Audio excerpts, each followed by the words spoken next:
Marcos capítulo 9.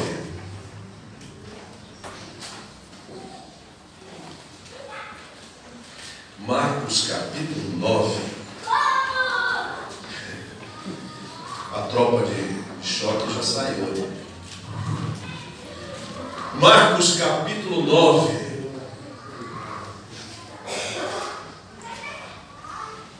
Tem um leãozinho ali, escapou ali. Muito bem. Vamos ficar assentados mesmo para a leitura da palavra. Marcos capítulo 9, a partir do verso de número 2, que diz assim: 6 dias depois de quê?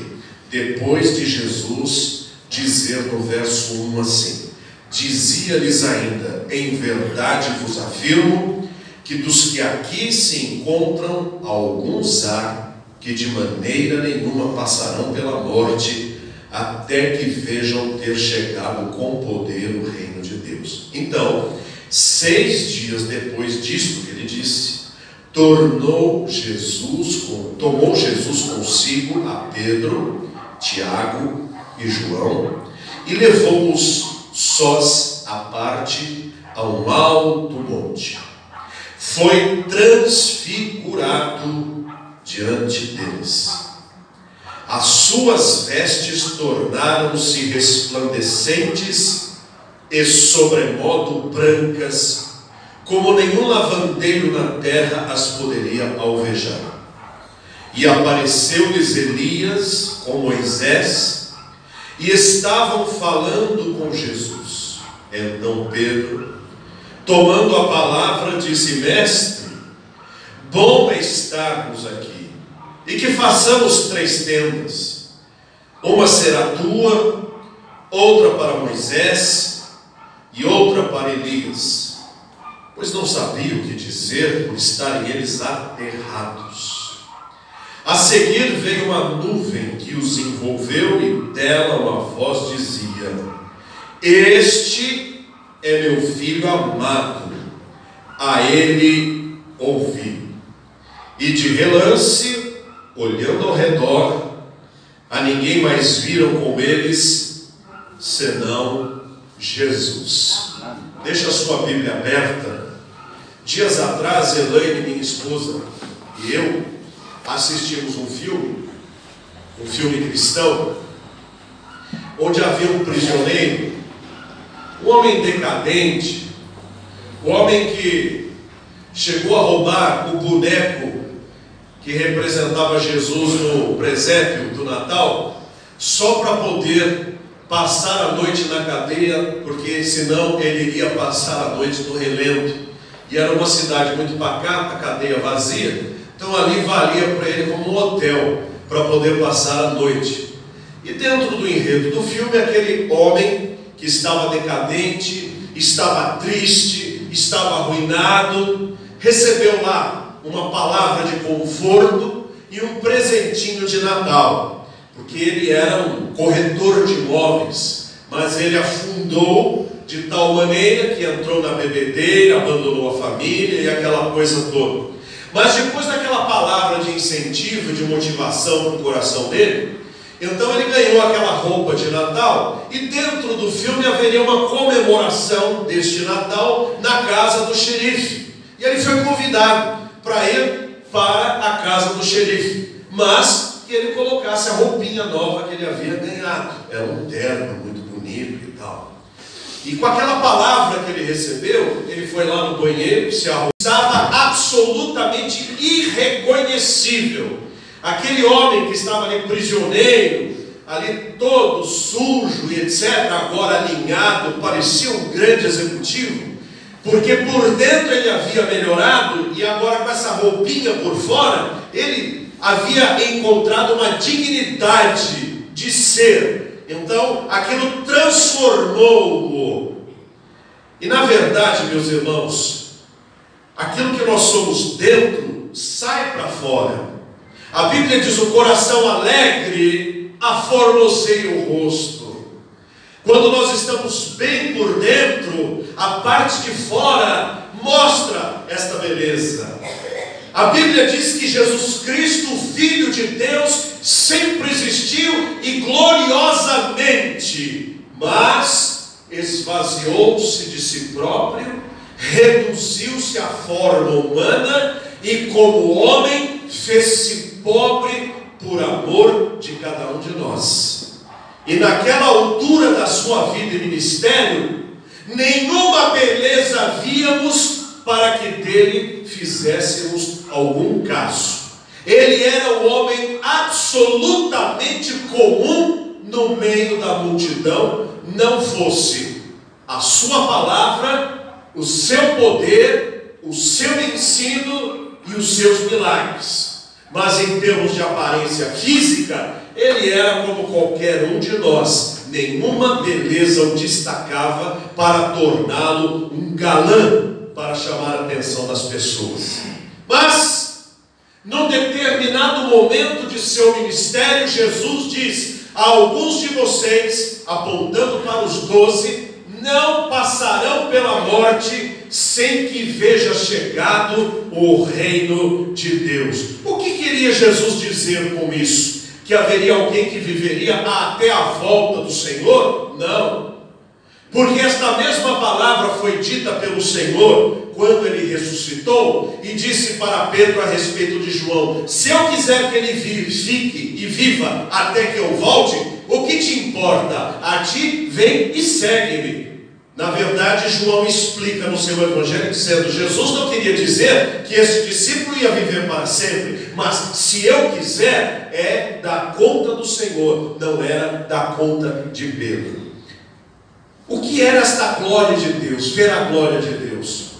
É que Jesus não estava com a roupa adequada, Jesus não estava com a face adequada, ele estava despido de quem de fato ele era. Mas naquele momento, no monte alto onde ele levou os 3, ele iria mostrar quem de fato ele era. E diz a Bíblia que junto com estes 3, subindo aquele monte, ele passou por um fenômeno, por uma transformação, por uma modificação tão profunda, que é como se ele tivesse trocado a roupa, tirado toda a poeira, e um brilho glorioso emanava de si próprio, e não estava mais ali o homem de dores, mas estava ali o Rei dos Reis, o Senhor dos Senhores, que vive eternamente. Amém. Glória a Deus. E tal era a glória que eles ficaram aterrados, amedrontados, espantados, atordoados. Diz a Bíblia que apareceram 2 personagens extremamente conhecidas daqueles apóstolos, quiçá de todos os judeus. De um lado apareceu Moisés, que havia morrido, e diz a Bíblia que o corpo de Moisés foi disputado. Se o corpo foi disputado, é porque de fato ele estava morto. Mas ali do lado de Jesus ele apareceu vivo. Do outro lado apareceu uma outra personagem bíblica, Elias, o grande profeta. Elias não morrera. Elias, diz a palavra do Senhor, que subiu num redemoinho e subiu aos céus, levado pelo Senhor, vivo ainda. E ali estava ele, ao lado do Senhor também. Algumas coisas transparecem nesta cena gloriosa. Primeiro, aquilo que dizem sobre o sono da alma, quando alguém morre, cai por terra, quando vemos o Moisés, morto e bem acordado. Estava ele ali, não com outra cara. Estava ele ali, não assumindo uma outra personalidade, como querem alguns, dizendo que quem nasce João, depois nasce Maria, depois nasce José, e amanhã vai ser um totó também. Não! Ele era Moisés, e Moisés continuou a ser. Nós não perdemos quando morremos. Estava ali o Moisés. E por que Moisés estava ali?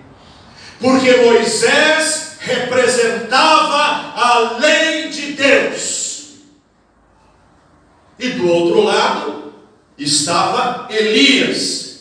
Elias que não morrera. E não morreu até hoje. Ele foi levado ao céu vivo, como uma outra personagem bíblica também o fora, muitos anos atrás, Enoque. E aqueles que estudam escatologia podem chegar à conclusão de que talvez sejam eles as duas testemunhas que vão voltar, conforme está escrito em Apocalipse, para dar testemunho durante um tempo, 2 tempos, metade de um tempo, e proclamar que o Senhor virá julgar o mundo. Mas, por que Moisés? E por que Elias? Elias representava os profetas, todos aqueles que falaram em nome do Senhor. E por que os dois apareceram ao lado de Jesus? Porque tanto a lei de Moisés quanto os profetas registrados na Bíblia apontavam para Jesus Cristo como o ápice do cumprimento da palavra de Deus. Tudo apontava para Jesus. E é importante que se saiba que a Bíblia Sagrada aponta em todas as suas páginas para um único meio e um único nome que pode salvar, o nome de Jesus Cristo. Ali estava ele, Moisés apontando para Jesus. A lei aponta para Cristo. A lei não pode salvar ninguém, ela apenas aponta o pecado da pessoa e a necessidade do Cordeiro de Deus. E ali estava Elias, o profeta, dizendo que todas as profecias visavam apontar para aquele que viria resgatar a humanidade de seu pecado.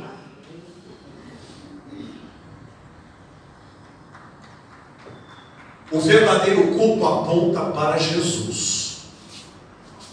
Pedro estava tão atordoado que nem, diz a Bíblia, ele nem sabia o que falava.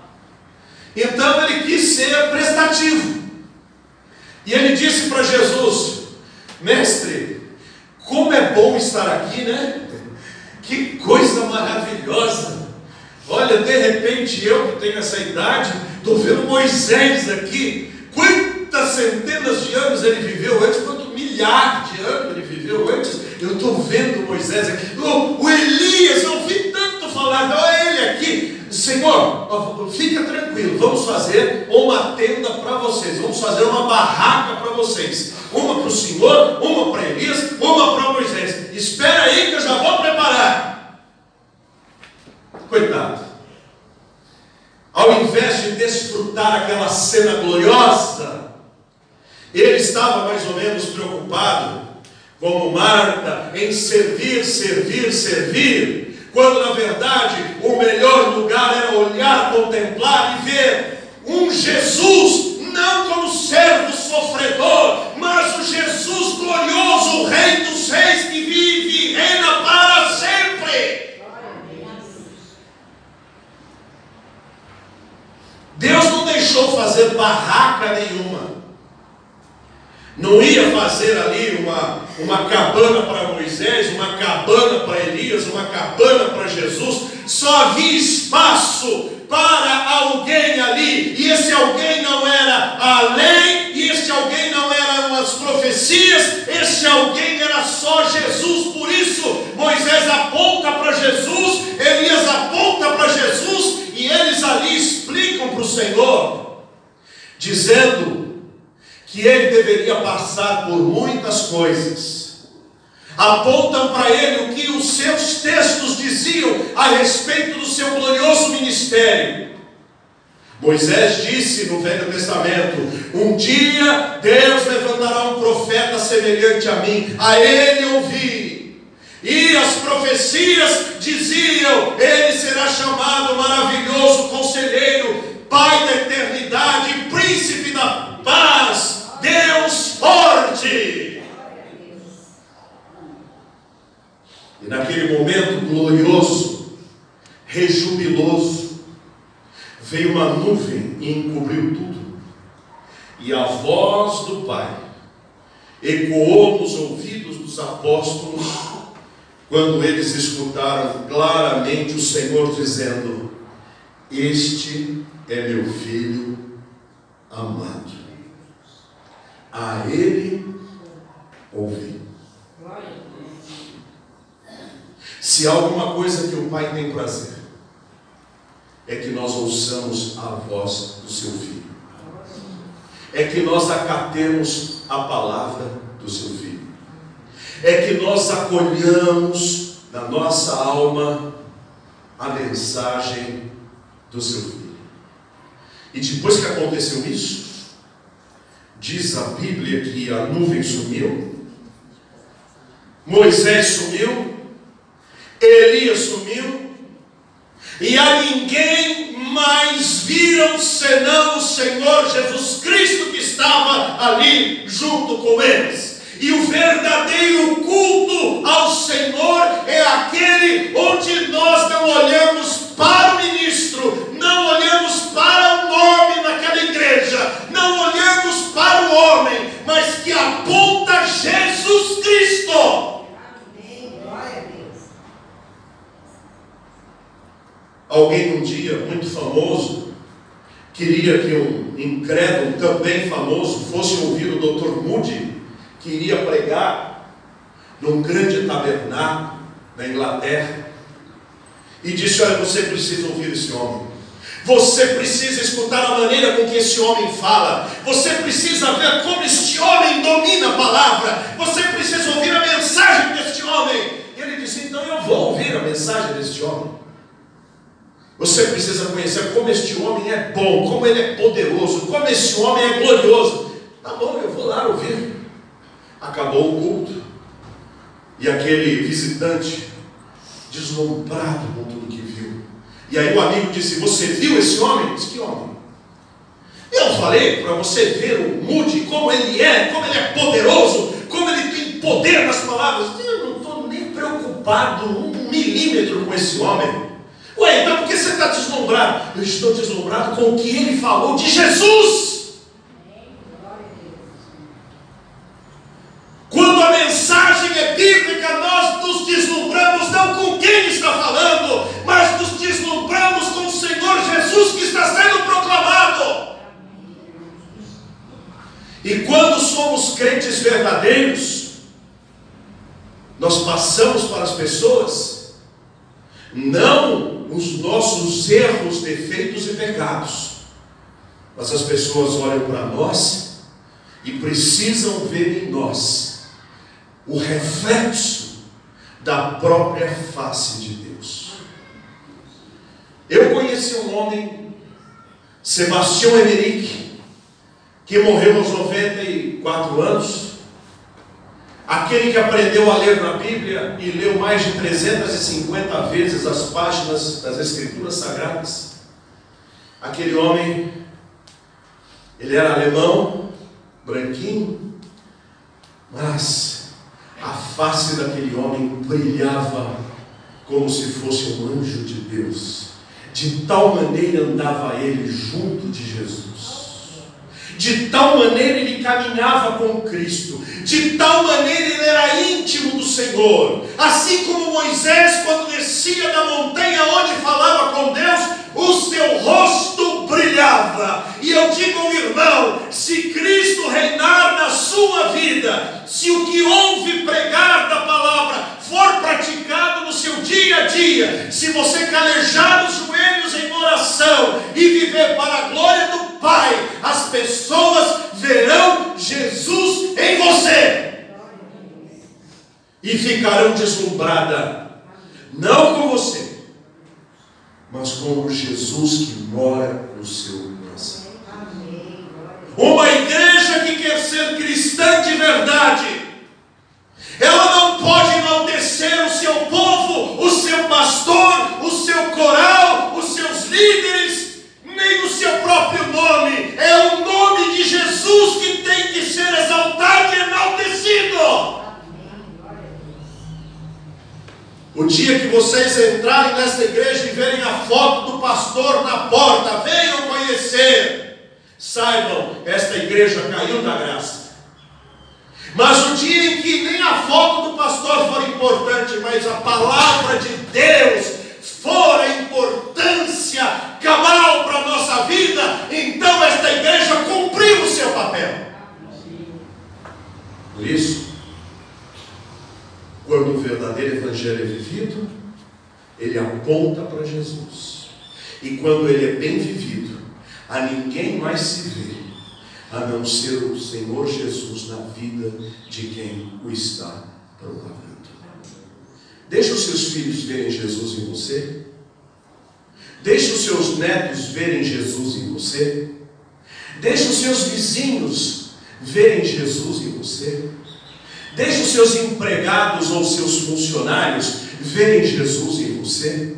Deixe os seus clientes verem Jesus em você, as suas vizinhas, os seus vizinhos, o seu professor ou os seus alunos, os irmãos em Cristo, os amigos de redes móveis. Deixem que eles vejam Jesus em você. Se abrirem o seu Facebook, eles vão ver Jesus ou vão ver você? Se abrirem o WhatsApp, eles vão ver Jesus ou vão ver você? Se abrirem o seu coração, vão ver o quê? Quem está sentado no trono? É Moisés? É Elias? É você mesmo? Ou é o Senhor Jesus Cristo que reina em nossa vida? Portanto, a ninguém mais vivo senão ao Senhor Jesus Cristo. Você está no culto a Deus, olha para Jesus, contempla o Filho de Deus. Ele não é o servo sofredor para sempre. Ele voltará não mais para sofrer, mas com a sua coroa na cabeça. Ele virá com todo o seu poder de rei, de pai, de senhor, de autoridade, e toda língua confessará que Jesus Cristo é o Senhor. Que Deus nos abençoe. Amém.